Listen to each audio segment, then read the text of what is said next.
So ಏನು winning ಸೂತ್ರ ಏನು? ವಿನ್ನಿಂಗ್ ಸೂತ್ರ ಇಸ್ ಕನ್ಸಿಸ್ಟೆನ್ಸಿ ಮ್ಯಾಮ್.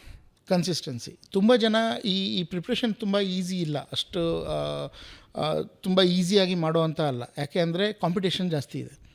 ಪ್ರತಿ ವರ್ಷ ಒಂದು 10 to 11 lakh ಅಪ್ಲಿಕೆಂಟ್ಸ್ UPSC ಎಕ್ಸಾಮ್ಗೆ ಅಪ್ಲೈ ಮಾಡ್ತಾರೆ. ಅದರಲ್ಲಿ ಒಂದು 6 to 7 ಲಕ್ಷ ಜನ ಅಪಿಯರ್ ಆಗ್ತಾರೆ. 4 ಲಕ್ಷ ಜನ ಅಪ್ಲೈ ಮಾಡ್ತಾರೆ ಬಟ್ ಅಪಿಯರೇ ಆಗಲ್ಲ. ಆ 6 to 7 ಲಕ್ಷ ಜನದಲ್ಲಿ ಒಂದು ಫಸ್ಟ್ ಪ್ರಿಲಿಮ್ಸ್ ಎಕ್ಸಾಮ್ ನಡೆಯುತ್ತೆ. ಪ್ರಿಲಿಮ್ಸ್ ಎಕ್ಸಾಮ್ ಅಂದರೆ ಇದು ಮೊದಲನೇ ಸ್ಟೇಜ್, ಮೊದಲನೇ ಹಂತ. ಈ ಎಕ್ಸಾಮಲ್ಲಿ 3 ಹಂತಗಳಿರ್ತವೆ ma'am. Prelims, mains and personality test. So prelims exam ಅಂತಂದರೆ ಅದು ನಿಮಗೆ ರೈಟಿಂಗ್ ಇರಲ್ಲ.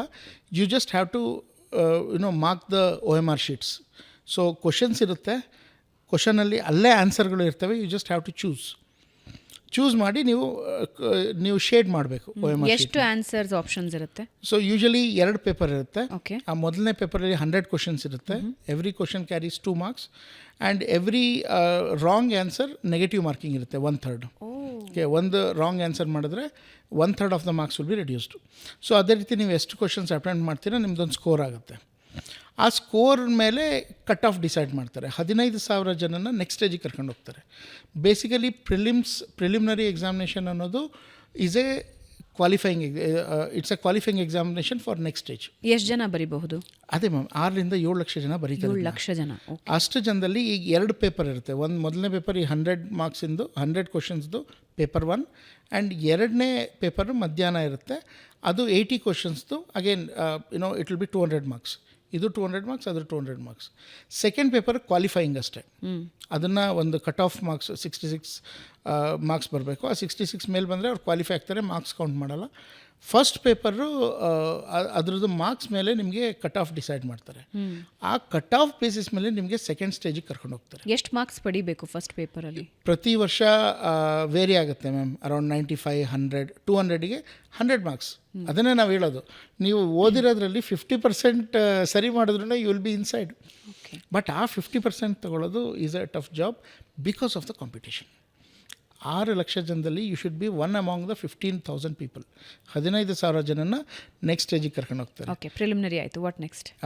Preliminary one more thing is it is an elimination stage. ಎಲ್ಲ ಇದನ್ನು ಸೆಲೆಕ್ಷನ್ ಥರ ಓದ್ತಾರೆ. One misconception is like they will study it as like ಇದರಲ್ಲಿ select ಆಗೋಬೋಣ ಅಂತ. It's actually you are getting eliminated. ಅದರಲ್ಲಿ ತುಂಬ ಜನ ಎಲಿಮಿನೇಟ್ ಮಾಡಿ they will take out only the creamy part to the next stage. Okay, next stage ಮೇನ್ಸಲ್ಲಿ ನಿಮಗೆ answer writing ಇರುತ್ತೆ. ಅದರಲ್ಲಿ ನಿಮಗೆ GS ಪೇಪರ್ಸ್ ಇರುತ್ತೆ, 4 GS ಪೇಪರ್ಸ್ ಇರುತ್ತೆ, ಎಸ್ಸೆ ಇರುತ್ತೆ, ಕಂಪಲ್ಸರಿ ಪೇಪರು, ಆಮೇಲೆ ಒಂದು ಆಪ್ಷನಲ್ ಪೇಪರ್ ಇರುತ್ತೆ. ನೀವು ಒಂದು ಲಿಸ್ಟ್ ಆಫ್ ಸಬ್ಜೆಕ್ಟ್ಸಲ್ಲಿ GS ಪೇಪರ್ ಅಂದರೆ ಜನರಲ್ ಸ್ಟಡೀಸ್ ಪೇಪರು. ಅದರಲ್ಲಿ ನಿಮಗೆ history, geography, polity, economics, science, ethics, everything ಅದಕ್ಕೆ ಅದನ್ನೇ ಹೇಳ್ತಿರೋದು. ಇದರಲ್ಲಿ ಯಾವುದೇ ಸ್ಪೆಸಿಫಿಕ್ ಆಗಿರೋ ಸ್ಪೆಷಲೈಸೇಷನ್ ಅವಶ್ಯಕತೆ ಇಲ್ಲ. ಸೊ ಜನರಲ್ ಆಗಿ if you are normal student, you are good at everything. ಆ ಪ್ರಿಪ್ರೇಷನ್ ಜೊತೆ ಮೇನ್ಸ್ ಪ್ರಿಪ್ರೇಷನ್ ಮಾಡ್ಕೋಬೋದು. ಪ್ರಿಲಿಮ್ಸಲ್ಲೂ ಅಷ್ಟೇ, ಪೇಪರ್ 1ಅಲ್ಲಿ ಎಲ್ಲ ಸಬ್ಜೆಕ್ಟ್ಗಳು ಇರ್ತವೆ. ಎಲ್ಲದರಿಂದ ಮಿಕ್ಸ್ ಆಗಿ 100 ಕ್ವಶನ್ಸ್ ಕೇಳ್ತಾರೆ. ಕರೆಂಟ್ ಅಫೇರ್ಸ್ ಅದೆಲ್ಲ ಇರುತ್ತೆ. ಸೆಕೆಂಡ್ ಸ್ಟೇಜಲ್ಲಿ you will write the answers. That is the selection stage. ಅದರಲ್ಲಿ 15,000 ಜನದಲ್ಲಿ ನಿಮ್ಮ ಆನ್ಸರ್ ರೈಟಿಂಗ್ ಸ್ಕಿಲ್ಸ್, ನಿಮ್ಮ ಡೇಟಾ, ನಿಮ್ಮ ಪ್ರೆಸೆಂಟೇಷನ್, ಅದರ ಬೇಸಿಸ್ ಮೇಲೆ ಒಂದು 3,000 ಜನನ ಪರ್ಸನಾಲಿಟಿ ಟೆಸ್ಟಿಗೆ ಕರೀತಾರೆ. Again 12,000 people will be eliminated. ಆ 3,000 ಜನನ ನಿಮಗೆ ಪರ್ಸನಾಲಿಟಿ ಟೆಸ್ಟಿಗೆ ಕರೀತಾರೆ. ಪರ್ಸನಾಲಿಟಿ ಟೆಸ್ಟಲ್ಲಿ they will see whether you are just a bookworm, ಇಲ್ಲ ನಿಮ್ಮ ಇಂಟರ್ನಲ್ ಪರ್ಸನಾಲಿಟಿ ಹೇಗಿದೆ, ನಿಮ್ಮ ಹಾಬಿ ಏನು, ನಿಮ್ಮ ಎಕ್ಸ್ಟ್ರಾ ಕ್ಯುರಿಕ್ಯುಲರ್ ಆ್ಯಕ್ಟಿವಿಟೀಸ್ ಇದೆಯಾ, ಇಲ್ಲ ನಿಮಗೇನಾದ್ರು ಸ್ಪೆಷಲ್ ಸ್ಕಿಲ್ಸ್ ಇದೆಯಾ. So are you just a bookworm are you are just having a good personality. So it's called personality test.